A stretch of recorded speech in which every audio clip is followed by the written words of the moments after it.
I'm Caroline, a 27-year-old housewife. I've been married for 2 years to my husband Lucas, who's the same age as me. We finally moved into a house we started building right after getting married, and life has settled down a bit. Lucas and I met at work. We were fortunate to work at a great company where overtime was rare, so when we first started dating, we had plenty of time for each other. We moved in together pretty quickly and got married after 3 years. Our plan was to have kids once we settled into our new home, so I left my job to focus solely on homemaking. After I quit, I thought life would get easier, but Lucas started working late more frequently. I asked him what was going on, and he said he was dealing with issues at various clients. I noticed that he had been looking more stressed lately. To help him, I made sure everything was ready for him when he got home, even cooking meals he would enjoy. But his attitude started getting worse. He would sometimes shout, "Why are you making the same meals? If you know I'm coming home tired, you should prepare some snacks to go with my drink." I had never seen this side of Lucas, so I apologized and promised to prepare what he wanted next time. I couldn't help but wonder if work was really causing this change in him. When I thought about the company where I used to work, I never thought they would push people this hard to work. As Lucas started working more and more on holidays, I thought maybe I should check with the company about this. However, when I confirmed the facts about overtime with my friend and former colleague Kaylee, she said, "What? There's hardly any overtime. Everyone leaves on time, just like when you, Caroline, were here." Nothing seemed to have changed with Lucas at work either, which left me increasingly confused. However, soon after that, his late nights began to decrease, and gradually the old Lucas came back. So I decided not to dig too deep into it, thinking it might just be stress accumulation. From then on, there were a few nights when he came back late, but I assumed he was probably out drinking to relieve stress, and I decided not to make a big deal out of it, and waited for him to come home as usual. Half a year after all that drama, my dad got sick. The prognosis wasn't good, so I was thinking about having him stay with us since we lived close to my parents' home. I had lost my mom when I was a student, and it had been just me and Dad ever since. He had funded my college education, and I was extremely grateful. I had always felt supported by him and wanted to spend his final days together. I decided to discuss it with Lucas. We had designed our new home to be accessible, anticipating future caregiving needs for our parents, so I naturally assumed Lucas would welcome my dad. But when I brought it up, Lucas blurted out, "What? Why do we have to take in your dad? We don't even have kids yet. And you want to move him in before that? Unacceptable." His harsh words took me by surprise. "But Dad doesn't have much time left," I tried to explain, my voice shaking. "I don't care. Your family home is close. You can just visit him there." He dismissed me. So what was the point of making our home caregiving friendly? I thought that was for both our parents, I argued. But Lucas said, "No, that's for my parents. You're my wife, so you should be looking after my family. Usually people only start taking care of their parents once their kids are grown. Why did your dad have to get sick so soon? My parents aren't like yours, burdening others." I broke down crying.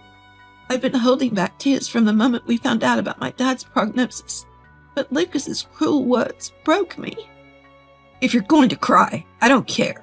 I'm the one paying the mortgage. I make the decisions. If you can't agree, we're getting a divorce. Pack your stuff and get out," Lucas shouted. So I grabbed the essentials and left, going back to live at my parents' place for a while. My dad was concerned, but I assured him, "Lucas says he's fine on his own, so don't worry." My dad responded, "Well, if Lucas says he's okay, then maybe you should go back to him." I couldn't bring myself to tell my dad that Lucas had refused to help, so I just said, "I'll be staying away for a little while." Then after a few weeks back home, Lucas sent me a text. "There's a notice about community association dues. Apparently someone will be collecting them this Sunday. I don't want to deal with it, so you handle it," it read. Though his tone angered me, I was on good terms with the community association president, so it would have seemed odd to be absent during the collection. I went back. After settling the community dues, Lucas immediately said, "Now that you're done, go back to your parents' house. You're just in the way here." And so he tried to send me away again. But when I returned home after being away for a few weeks, something felt off.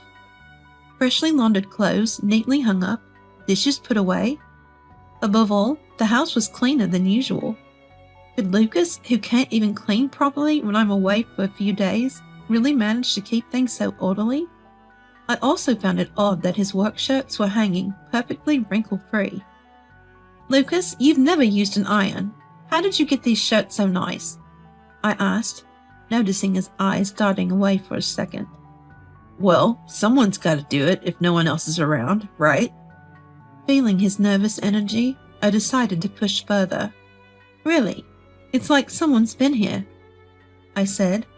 Ignoring my husband's glare, I headed to the bathroom, the best place to find any evidence. I called Lucas over and pointed at a long strand of hair on the bathroom counter. "Whose hair is this?" It wasn't Lucas's, and my own hair is a bright short cut. The strand was long and black, clearly not ours. Lucas stumbled over his words. "I have no idea. It must have gotten stuck to my clothes or something." Seeing his shaky reaction, I felt more certain, but I chose to hold my tongue until I had concrete proof or a confession from Lucas. So I went back to my parents' house. My father's health had somewhat stabilized, so I decided to start working from home. It was a different field from my previous job, and while there were many new things to learn, I found it fulfilling. Given that I also needed to take care of my dad, this flexible job was a lifesaver. In a way, I started to think that my spat with Lucas had a silver lining. He let me spend quality time with my dad and focus on my own career. But just when I thought life was getting stable, another text from Lucas popped up. "Dad's in the hospital. Need you to come help Mom." What happened to all his talk about not worrying about his own parents? Certainly, I had no intention of granting his request. "Why should I help? You said your parents wouldn't be a burden, remember?" I replied in a cold, unemotional text. He called me right away, saying, "Come on, it's a sudden situation. Can't you take care of them for a bit?" "I'm busy caring for my own father. Weren't you the one who kicked me out? What are you talking about now?" I shot back and hung up. Another call came through. "Stop this nonsense. You can't keep avoiding home.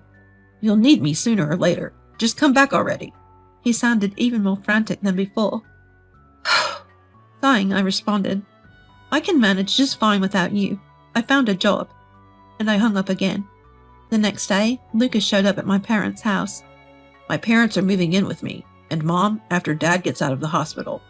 Please come help. They said they'd be okay if you were there." I couldn't believe my ears. So his parents were planning on relying on me all along. And yet Lucas was the one who had told me to leave. "I'm sorry, but I can't take care of them.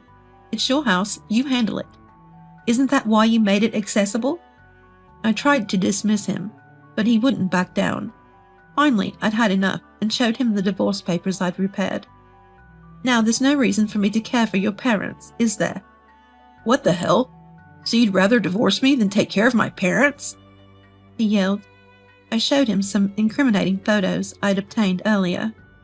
"Kathy, my former colleague, sent these to me. She noticed you coming home late and checked up on you."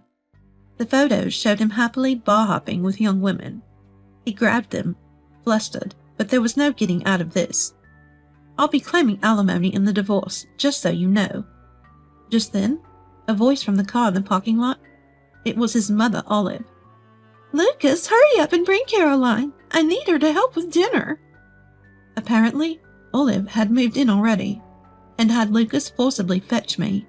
Hearing Olive's voice, I told Lucas, "Why don't you show this evidence to your mom? Maybe then she'll understand why I'm not coming back." Lucas quickly pocketed the photo he'd snatched from me. "Stop it. You wouldn't do something like this, would you?" His eyes welled up with tears. "You made me into someone like this. Plus, I have another photo." I shot back, flashing him the second photo before heading toward the car where Olive was sitting. "Long time no see, Olive. I was just about to be volunteered by Lucas to take care of everyone. Let me make this clear. I'm not up for that role." Olive got annoyed at my tone. "What's with the attitude? You're my son's wife. You can't just refuse to help with family responsibilities." I gave Lucas a pointed look. Lucas, thinking I might expose his affair, started to calm things down. Mom, Caroline seems busy. Let's go home for now. Olive wasn't satisfied. Lucas, you were just saying how she's a terrible wife for leaving to stay at her parents' home. What's gotten into you? Why am I the only bad guy here? Hearing that, I sighed. Lucas, sensing danger, tried to get into the driver's seat. Let's just go home already. But Olive wouldn't back down. Caroline, you need to come too. If you don't help, who will? That won't be possible. I'm planning on filing for divorce, I said, and started to walk back toward the house. Olive got out of the car to stop me. What do you mean? You're being so selfish. The one who's selfish is your son. I'll be submitting these photos as evidence, and will be seeking compensation. I showed her, freezing Olive in her tracks. Lucas hastily snatched the photo from Olive, but the damage was done.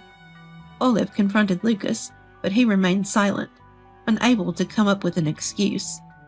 If we're clear, please leave, I said, and walked into my house. Later, Lucas did apologize, but I'm not forgiving him, and am in the process of filing for divorce.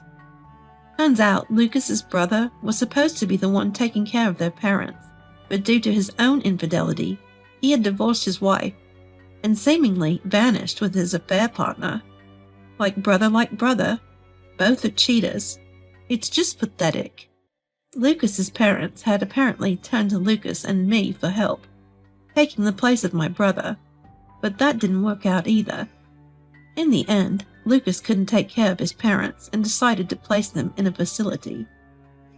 It wasn't just because it was tough handling it alone. The woman he was having an affair with said, "I'm living here now, so your parents can't move in." So his parents demanded a facility that met their preferences. Lucas did find a place that satisfied them, but the cost for admission and ongoing fees were pretty steep.